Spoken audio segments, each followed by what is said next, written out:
Hello, my friends, and welcome back to Learning Torah Lishma. I want to discuss today the topic of Taiva and Ahava. And let's open up with a question before we get into that. We all know that there is two aspects in a person, their spirituality and their physicality. How that plays out is different when it's a boy and when it's a man, when it's a woman. You understand? When it's a boy, it's a girl. It plays out in two different ways. Now, let's go to the case of marriage, right? Because marriage is it's, when the Yetzer Hara wants to confuse people, when it comes to certain big crucial decisions in life, it's harder for him to confuse people, and it's easier to use that example to bring out a truth because it's something that's on the people's mind a lot and they've thought about it, and everybody sort of instinctively knows what's right, what's wrong. Could that be corrupted? Yes, but it's harder to be corrupted. And therefore, we like to use that example. And also, a lot of people, it's one of the main problems today. Marriage, getting married, staying married, being happy in your marriage. So it's just a win, from all sides. So we're going to use that example.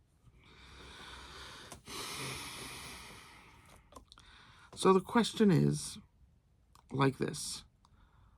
When a man says he wants a woman that's beautiful, is that love or lust or something else, right? That's the question. And when a woman says she wants a man that is charismatic, you know what I'm saying? Is that, each woman in her mind, she's having her idea of what's smart, what's charismatic, right? Someone that when she spends time with them, she, talking with them, she feels very fulfilled. She feels fulfilled being married with this person. You understand? Outside of the sex life. So, right? So this is the question. Now,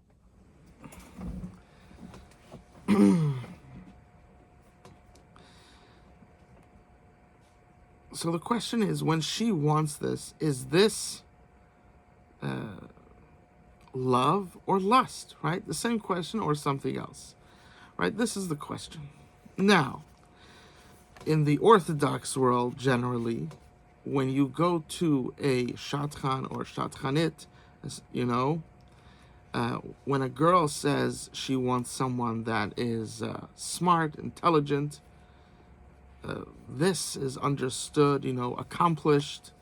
They accept this, and she could say it as many times as she wants, and they accept it, very easily. However, when a man comes and says he wants a girl that's beautiful, that's young, you understand, it doesn't mean that she's 20 years younger than you, right? Of course, I have seen marriages that it's 30 years younger and they're happily married, you understand, but we're talking about a regular scenario between 5 to 10 year difference. When it's less than 5, it's not really such a big difference. So around a 5 to 10 year difference, right? So I'm not going to go into why I give these numbers. That's a different discussion for a different time. So the question is, right? So when a man says he wants someone young, he wants someone he wants someone beautiful, he wants someone young, then they give him a lot of issues. No, love comes magically, all of a sudden they believe in Kishuv. It's gonna come. I mean, when people weren't so smart, maybe, but today that people are generally very smart, I don't really see that. It's for people that have weak minds. maybe you could say that the love will come, you know. But today, people don't have weak minds in general. And that is, even when people did have weak times, was a big failure, even though there was some success. And especially now that people do have strong minds, you know, regular people have, you know, good minds. They could think, they could, you know, they're educated. You know, it's really not true today.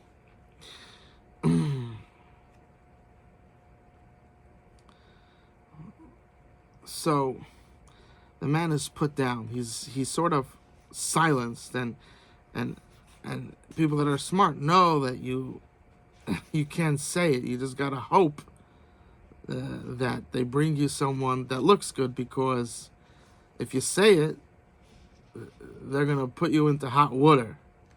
You know, they want to quelch and destroy anybody that dares say they want a beautiful girl. You understand?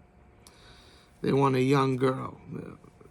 Very. Now, does that mean all of them? No, but most of them. That's the way it is. It's looked at as something negative, not as a positive. So the question is, putting, you know, the people aside and their foolish, you know, unfortunately, a lot of people, they go into thinking that they could give advice about how shidduchim should be, and they have very low understanding of even the simplest differences between a man and a woman, between a boy and a girl. Very low IQ when it comes to that. So let's put aside these low IQ people. The Satan loves when people go into, doesn't mean that you don't have a good IQ, but when it comes to this, you have a low IQ. You understand? The Satan loves when people enter into positions of power that there they have a low IQ, because it's fertile ground for him to really mess them over and mess everybody that has any contact with them. So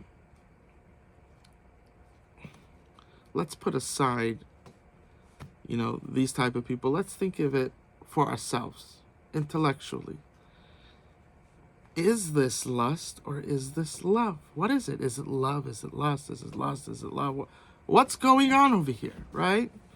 I'm sure everybody's wondering what it is.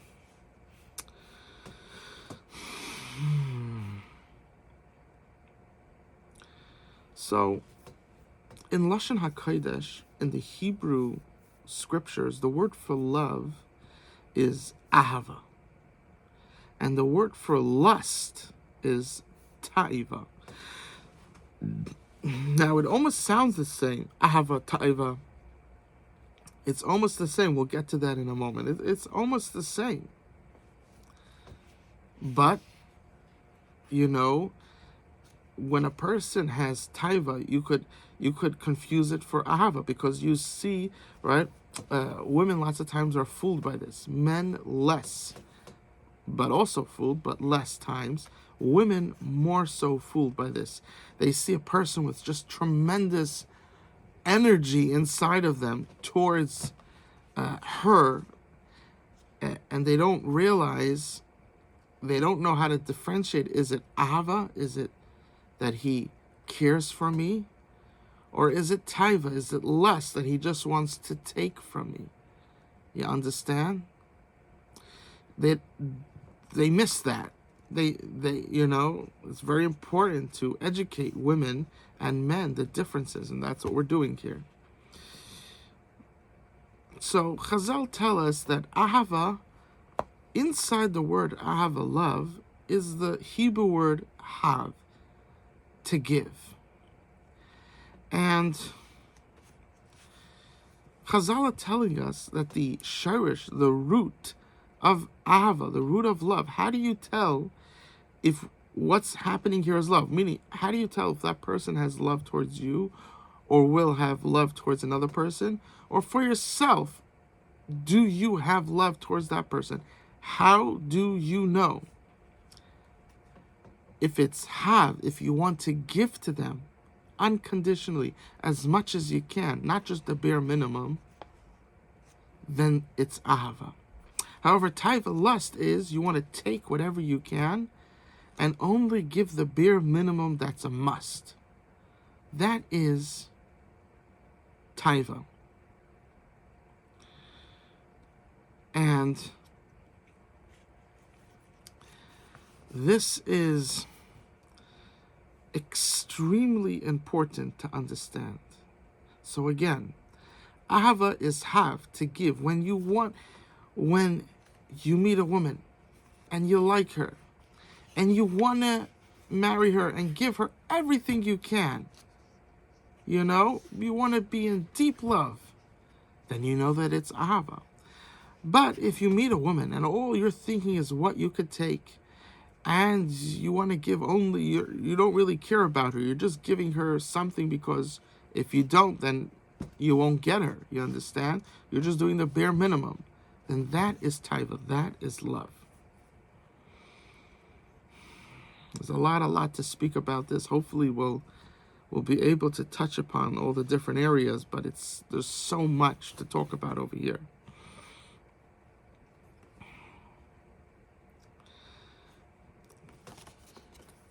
So what we just said, is how a person can know for themselves. A person could know, about someone else, if it's ahava or taiva, if it's love or lust. Do they want to give? If not, then there's something big that needs to be fixed here. Now, just on a little joke, the word ahava, it has, right, it's aleph, hey, vez, hey. So have, right, so there's 4 letters, 4 isius. So have means to give, and then aleph, hey is right? So a marriage is either you're giving to each other or you're screaming at each other, right? that is there's people that they live together and they never get divorced, and their whole marriage is screaming to each other. You understand? Being hard on each other, scolding each other, unfortunately. So that as a, so now let's go back.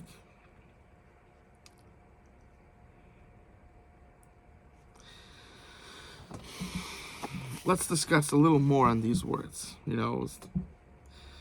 So ahava, the word ahava, if you add up an aleph, which is 1, a hey, which is 5, a vez, which is 2, a hey, which is 5, it's 13. The yud gimel midas harachamim, right? You could only have mercy if you could put yourself in the other person's shoes, if you could experience the other person. And that's why it's extremely important, right? Sometimes you could say, well, it's hard for me to figure out, is he a giver? Is he gonna, you want to test, you tell him, let's play a game. You imagine that you're me, and I imagine that I'm you. The ability to put yourself in someone else's shoes, that's an ability of a good person. Someone who's a bad person has difficulty with that. So that's an easy way to figure it out, So we have, we have 2 suggestions. First, see if it's lust or love, if he wants to give or if he just wants to take. And secondly, see if he could put himself in someone else's shoes. You see how he talks, and you see how he felt someone else's pain, right? Now, it happened. So you're able to see that, Now, sometimes you have trickster men that they know that women love when you talk about how you felt someone else's pain and this and that.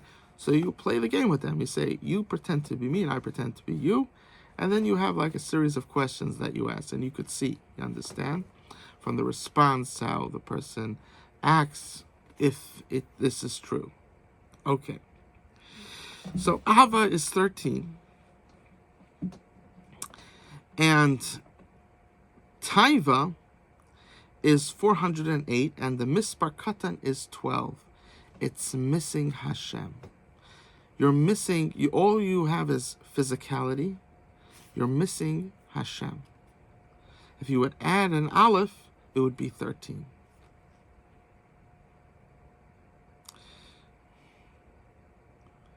Right? This is the difference between ruchnius and gashmius. Two. Now, going back to the word ahava and taiva. If you look, the letters that are different between them is ahava is aleph hey vez hey, and taiva is a suf aleph vez hey. So the difference is a suf and a hey. Ahava has a hey, which stands for Hashem. When you have Hashem in your life, this brings you to be a good person. When a person doesn't have Hashem in his life, right? Saf is the furthest ice, the furthest letter from Aleph, right? It goes from Aleph to Saf. Saf is the furthest letter. When a person makes himself distant from Hashem, God forbid, Chasrom, says he doesn't even believe in Hashem. He lives life without Hashem. This creates taiva, lust, that he just thinks about, he or she, God forbid, Chasrom, just thinks about themselves. And here we have a third point, how you could see if this marriage is going to go good, what type of person is he. If he is a spiritual person, believes in Hashem, believes in God, and he believes in right, there's certain religions that believe in God, but their version of God is evil, so you have to check that out as well. What does it say in their book,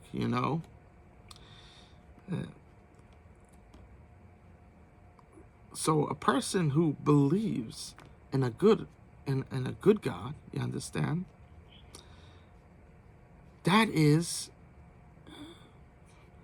a very good pointer that this person is a good person. However, if they don't believe in God, or they believe in an evil, like a God that does evil, or doesn't care about, in the Quran, for instance, I'm not saying all Arabs are like this, but in the Quran, for instance, it doesn't really, the whole thing, it only cares about men. It doesn't care about women. Women are looked like cattle. Like if a man gives suicide, he gets, 72 virgins, whatever it is. But it doesn't, that in of itself is crazy, but they don't talk about the woman in the book. Now you'll have someone, that Hatif, who's going to come and say that of course women this, that, but in the book it treats women like garbage. So you got to be really cautious. Someone who's marrying an Arab. You understand? Because that book doesn't look at women very positively, and it's just riddled with it. However, if you go to Judaism or Christianity, right, men and women are treated properly. So this is important in a person creating a decision, right? If you're a Jew, you have to marry a Jew, obviously. But if someone's not a Jew, you understand, he's a Gentile. If he has a choice between marrying a Christian or marrying a Muslim, it's probably smarter to marry a Christian, because in their book, the religion doesn't disgrace and doesn't make worthless a woman. So especially if you're a woman, you should be careful not to marry a Muslim. Now, at the same time, there are Muslims that they take the Quran with a grain of salt. They sort of just take the good and leave out the bad. You understand? So there are, of course, good, nice Muslims. You understand? But this is another pointer of how to figure out if this person if we're going to have a good marriage, right? So again, you want to know, do they believe in God? And the God that they believe in, is he a kind God to men and women? You understand? So this is extremely important. So another factor, right? If a person's an atheist, or maybe he believes in God, but he doesn't believe that God cares about what happens here, he just left it to randomness, and he or she could do basically whatever they want. Like, this is like Satanism, right? Satanism is you believe in God, but you believe in the Satan, and you think that God sort of left the world to the Satan. You could do whatever you want, right? It's some type of idea like that, or you understand?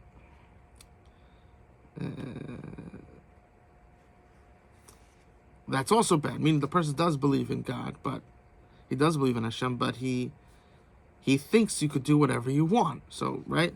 So it's the same problem as atheism, right? And what's that problem? Once you think you could do whatever you want, then what's stopping this person from turning into a monster? What's keeping him staying this, right? Let's say you find an atheist, right? That is a nice person. I think it would be much harder to find a Satanist that's a nice person. You would have to look pretty hard. But let's use an example that's more likely. You find an atheist that is a good person. So it's true, he is a good person now, and he's better than marrying someone that is not a good person, absolutely. However, you have to know that he's not the same as someone who believes in Hashem, believes in God, and believes in a kind God to men and women. You understand? It's not the same, because things could happen in life, and he could change and become a monster. So this is another point to look into. Now,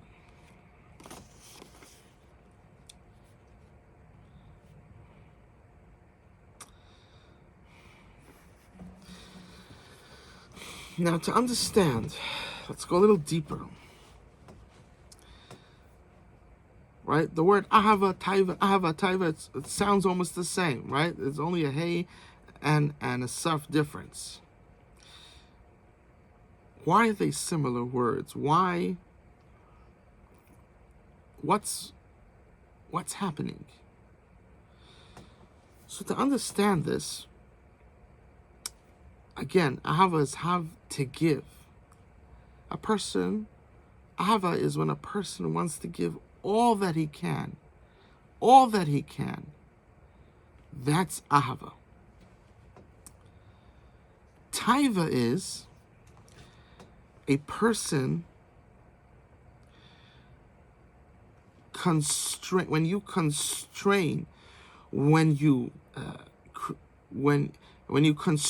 your love, that's called taiva, that's called lust. Let me explain. The person who's about taiva, right, he's just thinking taking. He's not thinking he's not thinking marriage, we become one, but he's thinking taking. He just thinks about himself. And he just gives to the world the minimum that he has to. So what happened there is that he constrained love only to himself. And because the love is constrained only to himself, therefore he doesn't care about anybody else. And that's why he could, chas v'shalom, God forbid, treat his wife so bad. Because the love is it's constrained only to himself. Now, you could have people that they constrain their love only to them and their wife. And that's also lust. And you could have someone that constrains his love only to him, his wife, and his children, but to no one else. That's also lust. Ahava means that you want to maximize your abilities to give to others, to become a force of good, not to become a force of my pleasures. You understand? This is the difference. This is why the words are so similar. Because they're both, right? Because in Taiva you have in reverse, but you also have the word, you have Ta'iva, which is Saf Aleph Vez Hey, which is Beis Hey. It's Ba, but if you switch the word around, the letters around, then it's Hav, to give, but it's Ba, which means in it, which means it's coming to tell you that in it you have the Hav, you have the love. It exists there. The Torah is coming to tell you that the love exists there. You're not a broken vessel. You know what the problem is? It's the Saf. The Saf, right? Taiva is Saf, Aleph, Vez, Hey. It's the distance from Saf to Aleph. It's the difference between you to someone else, between you to Hashem, between you and believing in Hashem, between you and believing in Hashem, and believing in Hashem, go and thinking that, and understanding that He has a purpose for you. He didn't just make this world and leave it, and believing in a kind God. And now, when a person believes in a kind God, it changes his life. He becomes someone else. It's a cause of rapid change for good in a person's life. When you believe in a kind God, a God that wants to do good and wants you to do good, now you start to experience what other people are going through, and you become this caring, loving people. So the word Taiva is coming to tell the person that God forbid he feels himself stuck for many years in this lust. It's coming to tell you you're not broken. You have to be marchiv gvulecha. You have to expand your boundary. Stop limiting it to yourself. That's what it's coming to teach us.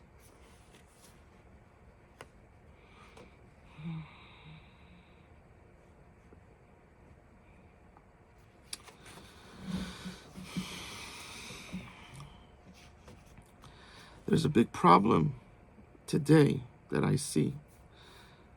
I see a lot of young couples, they get married, or people, even if they, they got married a bit later. When you get married, and you see you have other siblings that also need to get married, I see this, that sometimes the sibling that got married, at first they're of course thinking, I'm going to help my other siblings that aren't married to get married. But once they get married, that desire sort of falls away. Right, a certain aspect of it is life kicks in, a married life, and there's expenses that come with it, right? There is, just the physical life that kicks in as a married couple, right? It could be that sometimes they'll give you a hard time. But let's go to the scenario that you have a sister or a brother that won't give you, right? If you suggest something, they'll go out. You understand? So, so then why, so then why we see people are not so, they might not be so encouraged to do. Why? So to a certain extent also, the fact that they're married and you're not, that sort of gives them an up on you. And they're, if you get married, they lose that chashivas, that respect over you. And maybe they don't want to lose that respect so quick. That could be another thing. You understand? Whatever the reason is, maybe it's a different reason. You understand? I don't know. We're just giving different possibilities. That is lust. Ahav means that you have to become a person that maximizes his ability to cause good in this world, to give. That doesn't mean that you don't take care of yourself and your family. Of course you do. But after you and your spouse, or maybe you have a child, You understand? Maybe you're hearing this and you already have a few children. Now, who's the closest thing after that? Your own siblings. You understand? Sometimes you could even have that the parent is not married. You understand? Those should be your first priority to help if they want. So, not ignoring that is a form of lust, of taiva. It takes away when you don't maximize, when you constrain your giving. We're not talking about, there's a limit of how much you could do. You have to be balanced, absolutely. But this is something that could be accomplished. You could do it. It's not going to ruin your life doing this. You understand? You're not going to be on the street. You're not going to get divorced. This is something you could do, and everything will be fine in life. You understand? Not doing that turns your marriage to a certain extent, because this is already, weiter. It's much more distance than only having love to yourself, or only having love to you and your wife, but not your kids, and only having love. You understand? This is something that's more distant. So it's not the more simple type of lust that we discussed that in a marriage, but it's something, it's a few percent of the 100%. It's something way more distance, as opposed to something that knocks it at 50% or knocks it at 95%. But it does hurt it. You understand? And people have to remember, you get married, your life just begins now. Now you gotta make sure that every single person gets married, and especially your brothers and sisters, and if, God forbid, your parents are divorced, to help them.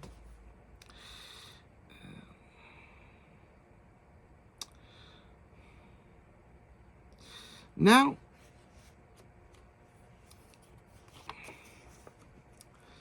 I want to go back on the point that we talked about shidduchim, right? Right? We asked the question: is a man wanting a pretty girl, a girl wanting,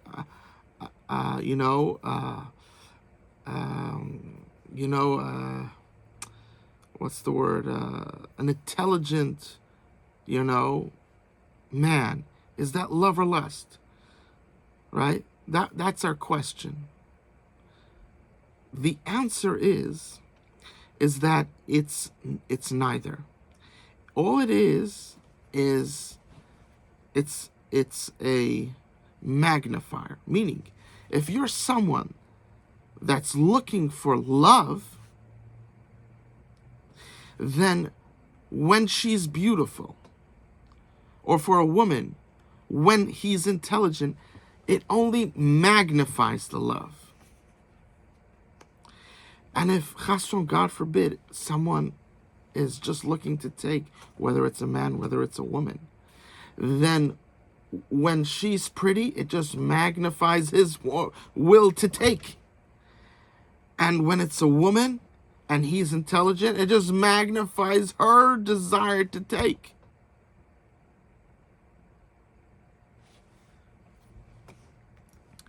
This is what happens. So, wanting a pretty girl, a young pretty girl, wanting a handsome man that's successful, that's not love or lust. It magnifies what you have inside of you. It's like money. Money doesn't make you evil and doesn't make you kind.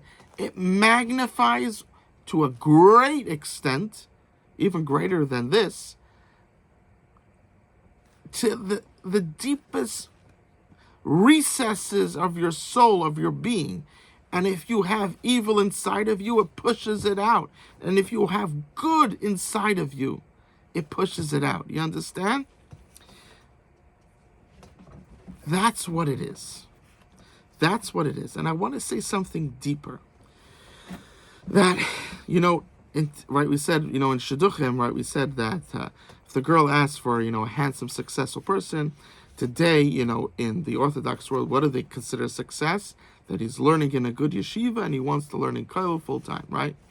Of course, we've spoken about that. We're not going to get into it, but that is wrong to push upon everybody. Almost no one that's meant for. So, but we're not going to get into that. This, meaning, if let's say you're a shatchan or shatchanit, right? You're a matchmaker. If a boy comes into you and he doesn't care if she's beautiful or not, right? She could be humongous, and he doesn't care. You understand? She could look like a zombie, and he doesn't care. He doesn't care. Now, I just want to say there are men that they love big, you know, girls. It's a different thing. We're discussing now is they don't have that aspect in them. You understand? They don't have this aspect of love of wanting someone pretty. Now, if pretty means skinny, which is in most cases, so then it's that. If pretty means someone that is fat, then it means that. But if they don't care about her being pretty, or vice versa, the girl doesn't care if he's intelligent and successful, not that she considers this to be successful and this to be intelligent, she doesn't care.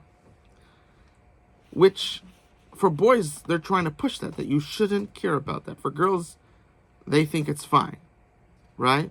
But let's say they were pushing for both of them, that you shouldn't, right? Someone who doesn't care about these things, that actually shows that there's something wrong with them. You understand? That's first of all. Meaning, if someone doesn't have these basic thoughts in their mind, these basic emotions, that shows that this person could be a psychopath, could be someone very dangerous. You understand? That's first of all. Second of all, when you're trying to figure out yourself, or someone else is trying to figure out you, they need a reference point. If you don't have reference points, if you just take any girl, if the woman just takes any man, then how am I supposed to figure out for myself or the matchmaker between the two people, or the girl to the boy to the girl, you understand? How are they supposed to figure out if you have love in your heart and mind, or do you have lust in your heart and mind? There's nothing to figure it out with. How do you figure it out? There's no pointers. I mean, you're going to get married, and maybe he's this, maybe he's that. You understand? And maybe he's neither. Maybe some type of psychopath. You understand? So if a person, a real matchmaker understands that you want the boy to say he wants a pretty girl, then you ask him to define what that is. Maybe that's someone skinny, maybe that's someone fat. You understand? Let him define it. Say, of course, don't put him in chayrim because of that. Say, okay, I understand. Just tell me in a few words what to you is considered beautiful. You understand? And when a woman comes and says she wants someone who's intelligent and successful, you just ask, please tell me in a few words, what does that mean to you? Because you understand, for different people it can mean different things, so I want to understand what that means to you. Then you're able to make a good shidduch. Not allowing these pieces of information. Now, in the shidduch world, usually, the woman's allowed this, but the man isn't. And this could be a tremendous point that causes, we talked about different points, but this is definitely one of the aspects that causes people, first of all, never to get married, or to get married to someone that they don't like and they don't have a good life with them, or to get married and be divorced. You understand? Very few get married and actually have a good life together. You understand? So this is, it's not that in shidduchim you hope the person doesn't bring it up. You know, you look at it as negative, but hagu for this in and of it's, you're supposed to be looking for it. This is a sign of a healthy boy, of a healthy girl. This is how you could figure out who they are and match them with the best person for them. And with this we end. This is a huge breakthrough that every person needs to hear, and we need to adjust to the truth. And, you know, the truth will set you free. I love you all, and Hashem loves you more.